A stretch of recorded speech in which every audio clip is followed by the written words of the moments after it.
Hey everyone, welcome back to my channel. আমার channel দীপান্বিতাস vibe আর আমি দীপান্বিতা। আজকে আমি লাকি বাম্বু গাছটি মাটিতে লাগাবো। এতদিন পর্যন্ত জলেই ছিল গাছটি, আর গাছটি লাগাবো তো বটেই, তার সাথে সাথে আজকে গাছটি কিভাবে লাগালে ভালো হয় সেটাও তোমাদের সাথে শেয়ার করব। এই গাছটি জলে বা মাটিতে দুটোতেই তোমরা লাগাতে পারো।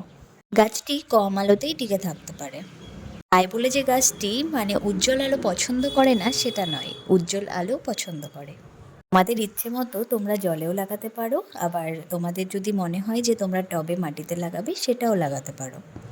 যদি তোমরা গাছটি জলে লাগাও তাহলে জলের স্তর স্থিতিশীল রাখতেই হবে কিন্তু, আবার জল মাঝে মাঝে পরিবর্তনও করতে হবে। এবার তোমরা বলবে যে কেন নিয়মিত চেঞ্জ কেন করতে হবে জলটা? কারণ ব্যাকটেরিয়া আর ছত্রাক যাতে বৃদ্ধি না পায় সেই কারণে তোমাদেরকে খেয়াল রাখতে হবে, আর তার সাথে সাথে জলটাও কিন্তু মাঝে মাঝে চেঞ্জ করতে হবে। আর যদি তোমরা গাছটি মাটিতে লাগাও তাহলে মাটিটা কিন্তু আগে ভালো মতো করে তৈরি করে নিতে হবে। মাটিতে লাগাচ্ছ যেমন তেমন কিন্তু জলটাও নিয়মিতভাবে সঠিক সময়ে সঠিকভাবে দিতে হবে। আর তোমাদের খেয়াল রাখতে হবে এই গাছটি যত কম আলোতে রাখবে ততই কিন্তু গাছটি বেশি দিন বেঁচে থাকবে।